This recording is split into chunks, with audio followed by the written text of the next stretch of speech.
Hi everybody, this is your Indian River County Sheriff Eric Flowers. I'm here with Undersheriff Thom Raulen, and this is the first of the In the Know at IRCSO shows. Wanted to bring on Undersheriff Raulen to talk about sort of the evolution of this and how we got here today. It's been a journey. It has been a journey. If you followed us for any amount of time or followed the Indian River County Sheriff's Office, you know that was back in 2013 we started the COPS program together, and I want to obviously thank Rhett Palmer and Barbara Freund and the entire team at Vero's Voice for lending their airtime to us for so many years through into early 2020. That program ran for about 7 years. And we certainly appreciate all the time and airtime that we were given to be able to do that program.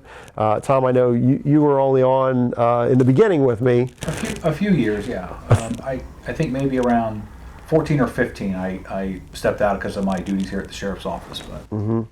And so basically what happened is when the show ended, I got a lot of folks who were asking, will it come back and what's going to happen? And unfortunately, with my role here at the Sheriff's Office as the Sheriff now, I just don't have time to go to every radio station or to be around and do this on a regular basis. But as we brainstormed and talked about this, we said, let's come up with a plan to do the next evolution. And it sort of evolved into what we are doing here, which is In the Know at IRCSO. And the idea is that ideally, on a weekly basis, we'd be able to get together and provide you with some updated information on what's happening at the Sheriff's Office. Eventually, once we cover some topics that are needed to be covered here, we need to talk about scams. We need to talk about some of the crimes that we're seeing, some of the problems that are happening. But ultimately, when we evolve through that, eventually we'll be able to reach out to the community and discuss some of the great programs that are happening, just like we did with the old COPS program. But hopefully, we'll be able to put it on our social media. And the really great part about this is we've reached out to our partners in different radio stations. We've reached out to the government channel and other formats, and we're going to present this in as many places as we possibly can, not just on our social media through the Indian River County Sheriff's Office, but also through other formats where there may be people who listen on their ride into work or who are available at other times to watch it on our YouTube channel or however it is that they get this information. So I think it's a good evolution for us and a good way for us to get it out. And obviously, I'm not going to be available every single week to host, to be able to do this, but you may see other deputies who sit in. It may be that our media team sits with deputies and goes for a ride along one day, and that's part of In the Know on the IRCSO. Really don't know where we're going to take this yet, but we wanted to start out and just kind of give a history of where we came from and how we got here to be able to do this show. For those who had never tuned into the COPS program, who weren't aware of it, we named it COPS for Community Outreach and Public Service. That's what we called it. And I think it worked very well for the time period that it did run. But now we're at a point where we're making this transition, and we want to be able to offer other things. So since we last talked, which I think would have been back in late 2019, early 2020 when I did the COPS show, obviously, I've been elected as sheriff.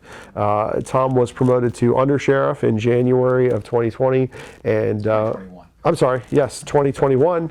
And we have been working hard here. If you've been on our Facebook page, you've seen some of the things that we've been busy doing. Our employees have been busy doing. We've got some incredible people here at the Indian River County Sheriff's Office, and I'm incredibly blessed to have the support of our community and the support of those of you on our social media to be here for us and to support us and to enjoy what it is that we do for our community every single day. So I just wanted to take a minute to say thank you for that. Thank you for electing me, and I'm forever grateful and honored to be able to serve as your sheriff. So on a weekly basis, we'll come here and offer different items.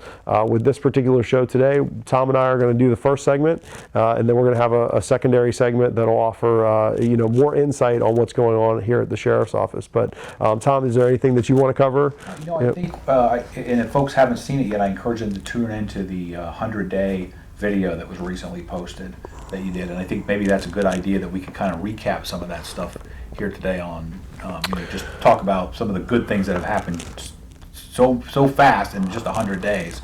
that have been accomplished by you and by the staff here at the Sheriff's Office. Well, I mean, I appreciate you saying that, but I agree. It is the staff. You know, you're up here in the front office with me. You see it better than anybody else. A lot of people say, "Hey, you're doing a great job." This is 100% the employees of the Indian River County Sheriff's Office that have made this happen. I'm blessed to be in a position where I can empower them to do those things, where I can empower people to do their jobs, and that's just been amazing. The past, we're probably at about 110 days now, something like that, have just been incredible, and I'm so fortunate and honored to be the leader of this team. But we have some really, truly incredible people. I know a lot of them, when I first started approaching after being elected sheriff, saying, okay, I'm going to do this, I'm going to do this. There were some people who looked at me like I was crazy. They said, I think you're nuts. There's no way you're going to be able to pull off all these things in your first 100 days. And I said, no, I think we can get this done. We're going to get it done. And everybody pulled together. We accomplished more than I ever thought we could in the first 100 days. There's certainly more on the list. We just had our second strategic planning meeting, and the list, while I'm amazed at all the things that we did accomplish in the first 100 days, there's so much more. Much more coming. Yeah, one of the things that I'm just really excited about, that our team traveled yesterday to Polk County, and that's one of the biggest things that's happened. You've put together these research teams. We've sent people off on tasks to find out, look at the way other agencies are doing things, really going to some of the best agencies in the state. I was fortunate, prior to being sheriff, to be able to meet other sheriffs and form friendships and bonds with them. So they've opened the doors for our agency to be able to come in and see how they're doing things. And we've adopted some things already that are amazing. But the trip to Polk County yesterday, I mean, everybody knows Sheriff Grady Judd. He's an amazing man, a friend, and a mentor of mine.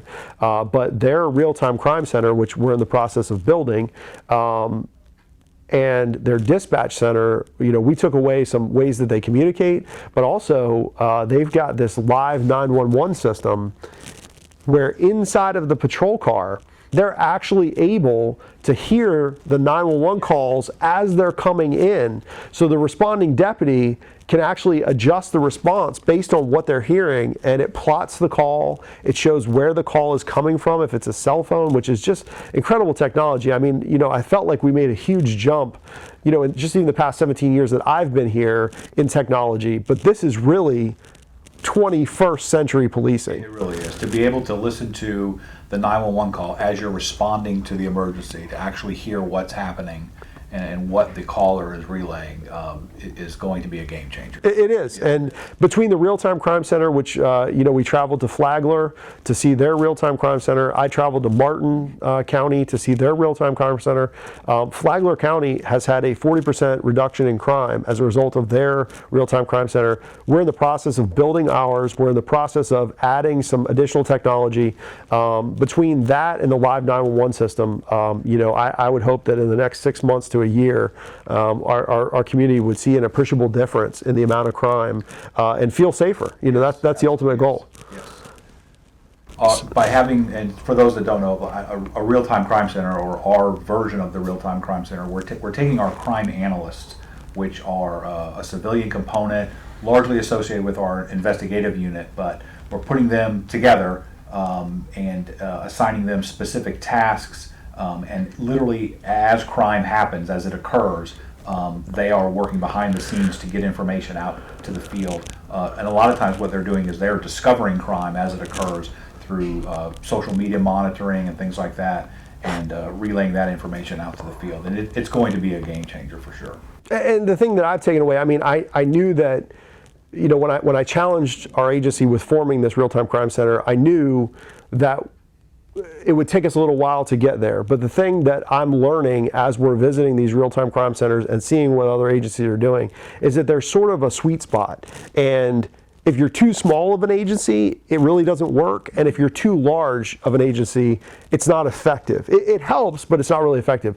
Our Indian River County is small enough still, even though we're growing, that there's still legacy families here. There are still, everybody kind of knows everybody to some extent. You might not know the person, but you know somebody who knows the person. Yes. And between that technology, having the real-time crime center monitoring things as they're coming in, deputies hearing calls, I really foresee us doing amazing things over the course of the next couple years. And I'm proud of the progress that we made so far, but I'm excited to see where we get to really in the very near future. So hang on, folks. It's going to be a fun ride. We've put some interesting things in place. You've already seen videos.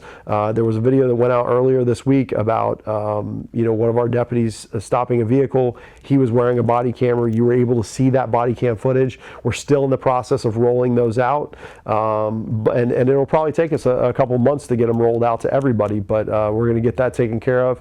And some of this technology is really going to impact your lives and ours as well. So thank you for tuning in to the first segment of the In the Know at the IRCSO program. We look forward to providing you with more great information here on our social media.